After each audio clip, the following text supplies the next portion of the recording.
दोनों लड़े बढ़िया।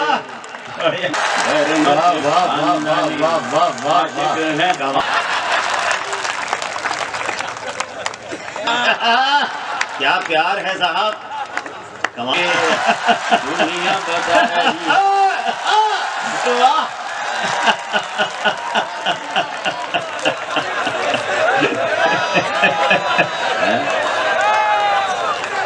ऐसा नहीं हो सकता। बहुत अच्छा। इन जागरूक लोगों के बीच में कविता के इस मर्म को, कविता के उस व्यक्ति को बुलाने जा रहा हूं जो व्यंग की दुनिया का बादशाह को आपके बीच में बुलाने जा रहा हूं, आपके बीच में आमंत्रित करने जा रहा हूं।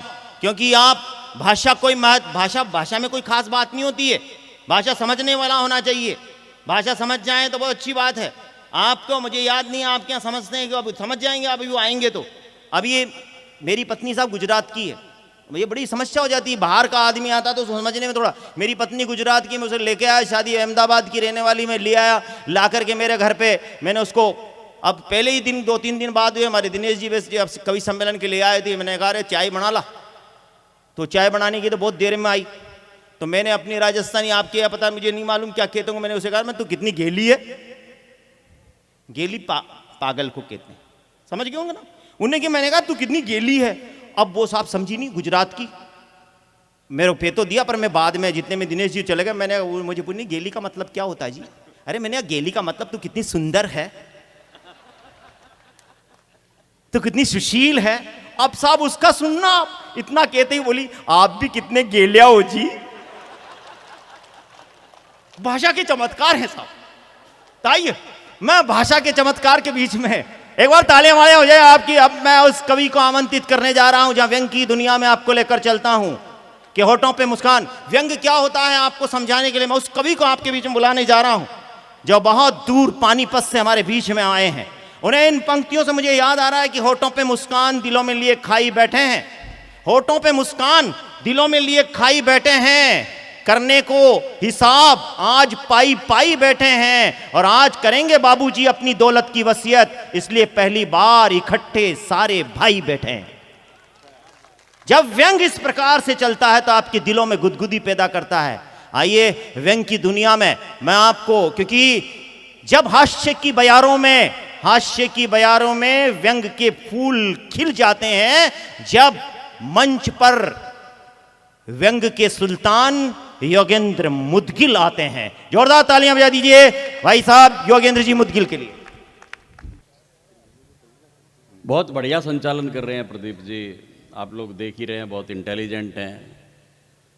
मेरे को तो एक घटना याद आती है, एक रात अपनी घरवाली के साथ सो रहे थे घर पे। घरवाली के साथ ही सोता हूं। घर में चोर घुस गया। अब चोर घुस गया तो चोर की खटर पटर सुन के इनकी आंख खुल गई।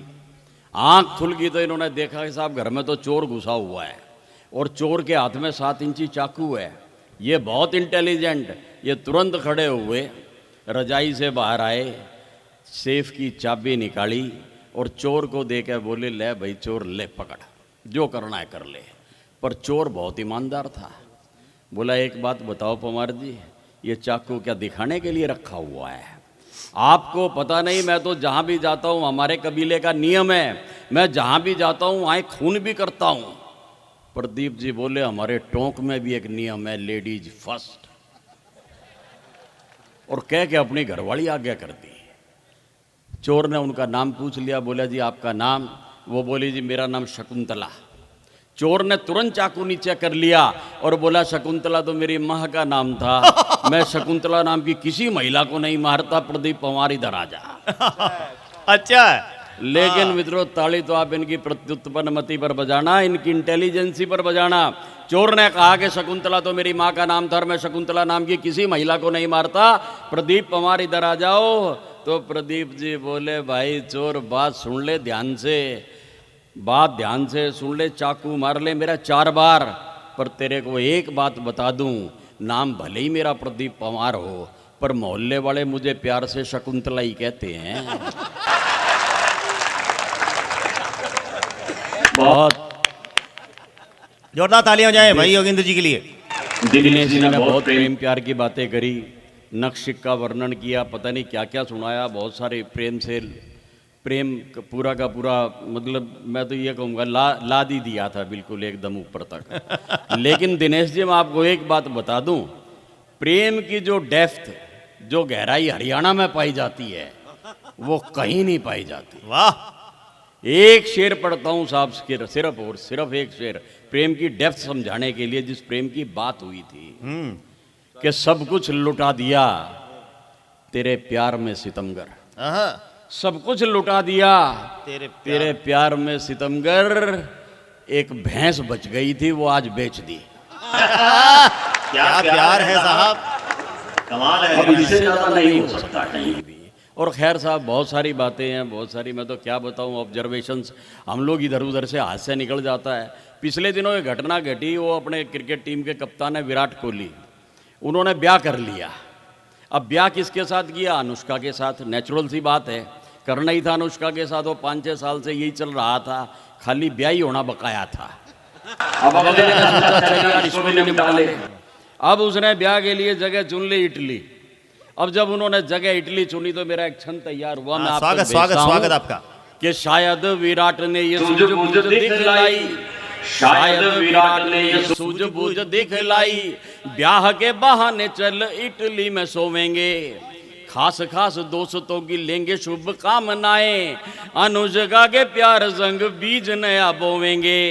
लेकिन विराट बाबू, वाह वाह वाह वाह वाह वाह वाह, ये लेकिन विराट बाबू एक बात भूल गए, इटली प्रभाव दुर्भाग भी संजोवेंगे।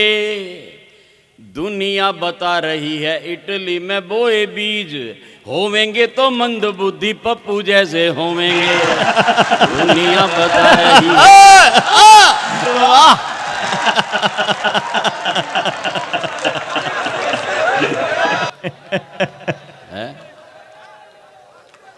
ऐसा नहीं हो सकता। बहुत अच्छा, चलिए चलिए, है दूसरा सर, नहीं, मैं तो क्या बताऊं, ये आप ऑब्जर्वेशंस हैं, कुछ नहीं जो महसूस।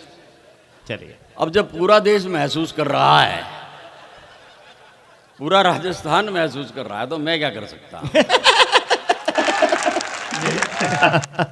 और आपके यहाँ तो वैसे भी बदलाव की परंपरा है, इस बार मौज ले लो। खैर हाँ चलिए, दरअसल है क्या, स्वागत आपका। लेकिन बहुत सारी स्थितियां हैं साहब, मैं तो क्या बताऊं, अपन लोग तो यूं ही घूमते फिरते रहते हैं।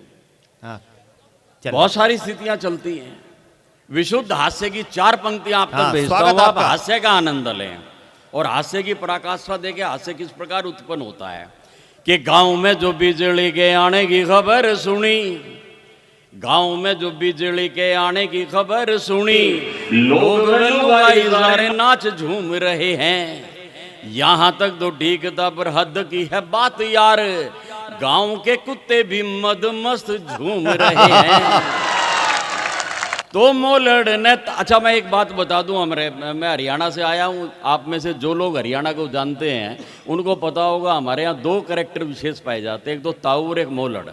मोलड़ बिल्कुल आप जैसे मदमस्त युवाओं को कहते हैं, और ताऊ तो साहब आप इधर दिनेश जी को भी मान सकते हो। कि गांव में जो बिजली के आने की खबर सुनी, लोग वे लुगाई सारे नाच झूम रहे हैं।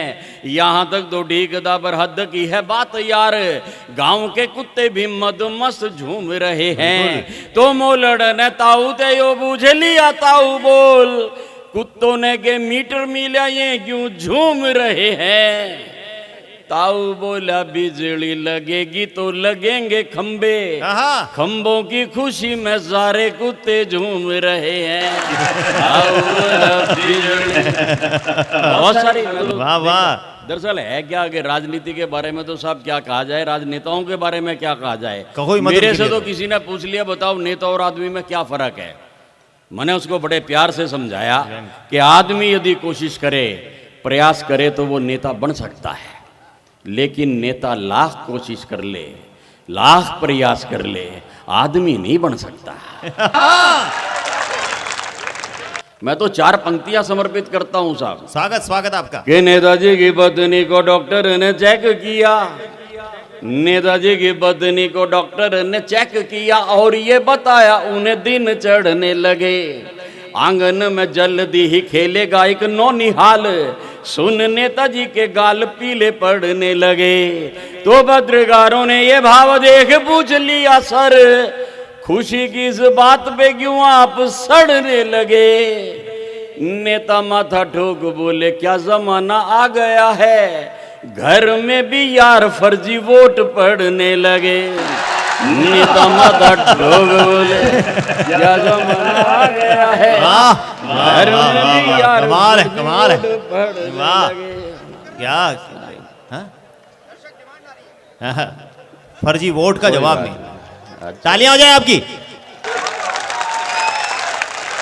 ये क्या है, सांचौर के नेताओं के लिए नहीं कह रहे हैं? नहीं नहीं नहीं, मैं बिल्कुल हरियाणा के नेताओं की बात कर रहा हूँ यार। मेरे को वापस तो जाना है। अपन क्यों छेड़े खाम खा? हालांकि इनको पता है मैं कहाँ के नेताओं की बात कर रहा हूँ, लेकिन मैं क्यों बताऊं?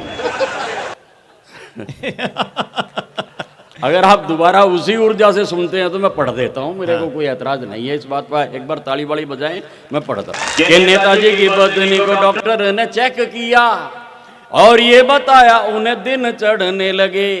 आंगन में जल्दी ही खेलेगा एक नौनिहाल, सुन नेताजी के गाल पीले पड़ने लगे। तो पत्रकारों ने ये भाव देख पूछ लिया, सर खुशी की इस बात पे क्यों आप सड़ने लगे? नेता माथा ठोक बोले, क्या जमाना आ गया है, घर में भी यार फर्जी वोट पड़ने लगे। तो क्या बताऊं साहब, देश की स्थितियां आप लोगों के समक्ष हैं।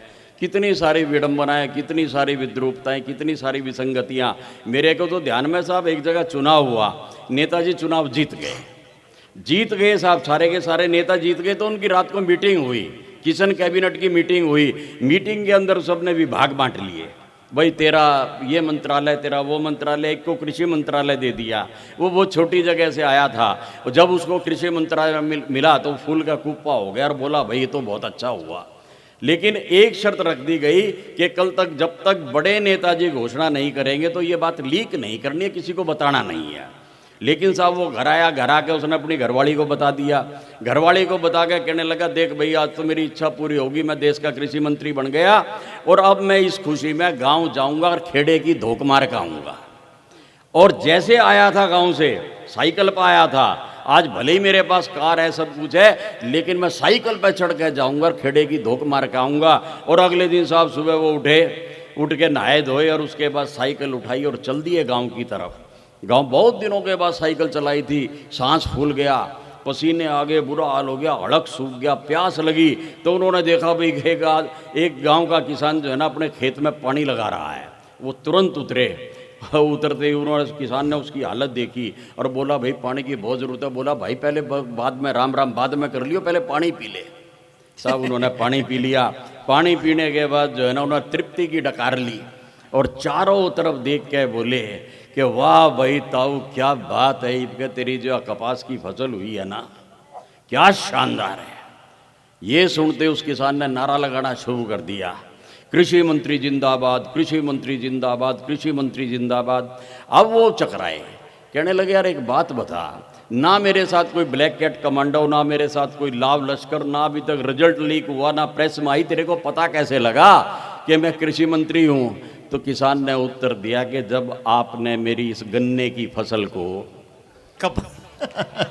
कपास की फसल बताया, मैं तो उसी समय समझ गया था कि आप इस देश के कृषि मंत्री हो सकते हैं। क्या व्यंग है, वाह वाह वाह वाह वाह वाह वाह वाह। कि नेताजी यूं बोले अमेरिका ने तो कर लिया, नेताजी यूं बोले अमेरिका ने तो कर लिया, हम भी निर्धनों को अपडेट करवाएंगे, देश के गरीब तकनीक से जुड़ेंगे सारे, सिर्फ 1200 में लैपटॉप दिलवाएंगे। तो एक पत्रकार बोला, आपने कहा था सर गरीब को तो सबसे पहले रोटियां खिलाएंगे। मंत्री बोले लैपटॉप होगा तो गरीब सारे नेट से डाउनलोड करके रोटियां भी खाएंगे। मंत्री बोले लैपटॉप होगा तो गरीब सारे नेट से डाउनलोड करके रोटी। अच्छा हुआ क्या, तरक्की हुई, प्रगति हुई, हम लोग प्रगति के पथ पर चढ़े। साहब हुआ क्या कि हमने तो घरों में टेलीविज़न जैसा महागुरु रख लिया। टेलीविज़न ने बच्चों को वो सिखा दिया जिसके बच्चे योग्य नहीं थे।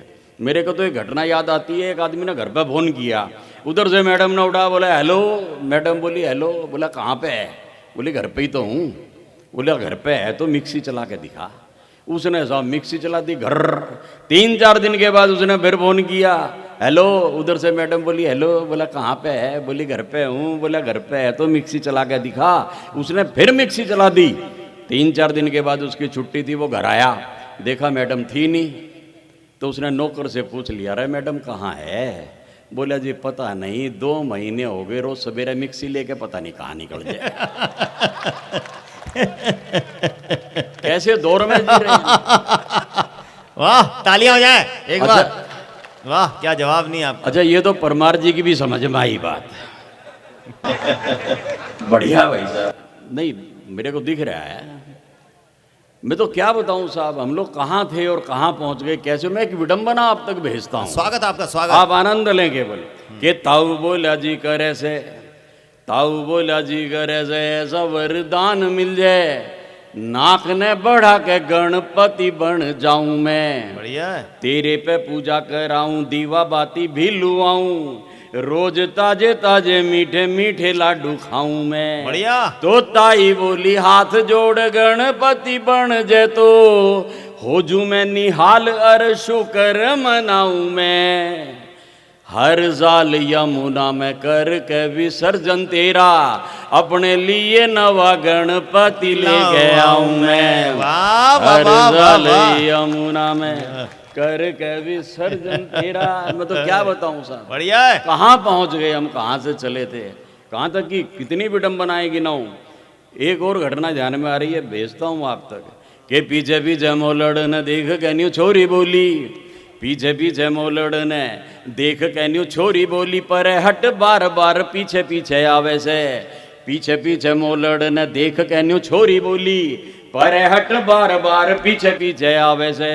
मजनू बना फिरे से इतना भी ज्ञान कोनी, हम दोनों के पास मेरी मम्मी भी तो आवे से। तो छोरा बोला चुपचाप, तो छोरा बोला चुपचाप बात न दबाए राख, मने भी पता है तेरी मम्मी पीछे आवे से। डर मत खानदानी आशिक है हम देख, तेरी माँ के पीछे मेरा डैडी भी तो आवे से। डर मत खानदानी आशिक है कमाल है हम भाई। देख। मैं तो क्या बताऊं साहब, कहाँ पहुंच गए, कहाँ से चले थे, क्या हो क्या रहा है, मेरी तो समझ में नहीं आ रहा क्या हो रहा है। वो कॉलेज असेंबली में प्रिंसिपल बोला देखो, गर्ल्स हॉस्टल में कोई छोरा नहीं जाएगा, अगर कोई छोरा रंगे हाथ पकड़ा गया तो कैश फाइन देगा या बहुत मार खाएगा। और दंड का विधान ये कि पहली बार फाइन 200, दूजी बार 600, तीजे 800 चुकाएगा। तो मोलड़ सा छोरा एक बोला, ये बताओ सर मंथली पास कितने में बन जाएगा। तो मोलड़ सा छोरा बोला, ये बताओ सर मंथली पास कितने में बन जाएगा। मैं तो क्या बताऊं साहब, बहुत सारी विडंबना, इतनी सारी किस किस को बताऊं, बहुत सारी। मैं एक छंद और भेजता हूं। हाँ, स्वागत आपका, स्वागत योगेंद्र जी, स्वागत। कि शहर की ताम झाम लील गई पूर्वा को, शहर की ताम झाम लील गई पूर्वा को, गांव की डगर अब कोई नहीं देखता। शहर की ताम झाम लील गई पूर्वा को, गांव की डगर अब कोई नहीं देखता। अधनंगी छोरियों के चित्र ढूंढते हैं लोग, अखबार में खबर अब कोई नहीं देखता। ये दिखते शोपीस जैसे पेड़ वही बीजते हैं, दरख्तों पे समर अब कोई नहीं देखता। ठाट बाट नापते हैं जूतियों को देख कर, हाथ का हुनर अब कोई नहीं देखता। ठाट बाट नापते हैं जूतियों को देख कर, हाथ का हुनर अब कोई नहीं देखता। और मिली ना दिहाड़ी तो वो फांकता ही रहा धूल, रोटियों का ख्वाब लिए टूट गई जूतियाँ। मिली ना दिहाड़ी तो वो फांकता ही रहा धूल, रोटियों का ख्वाब लिए टूट गई जूतियाँ। डिग्रियों का बैग लिए दफ्तरों की सीढ़ियों से एक दिन काया जैसी टूट गई जूतियां, और बेटियों के लिए वर खोजने गया जो बाप, उसके यकीन जैसी टूट गई जूतियां। और एक दिन वही हुआ वो जो चाहा ही नहीं था, छूट गई दुनिया तो छूट गई वाह, जूतियां। वाह, वाह, वाह। एक दिन वही बढ़िया, बढ़िया, हुआ एक बार। वो जो चाहा ही नहीं था, छूट गई दुनिया तो छूट गई जूतियां। और सत्ता की दलाली फल है गोरी गोरी जूतियों से, सत्ता की दलाली फल है गोरी गोरी जूतियों से, दफ्तरों में चांदी वाली चलती हैं जूतियां। मुर्गियां फंसती हैं जूतियों को देख कर, मछलियां आजकल तलती हैं जूतियां। और नेताजी चुनाव जीत आए तो नेता इन बोली, इनको तो वोटरों की फलती हैं जूतियां। संसद से लौटे एक पत्रकार ने बताया, आजकल वहां भी तो चलती हैं जूतियां। संसद से लौटे बढ़िया व्यंग है, बहुत अच्छा। पत्रकार ने बताया,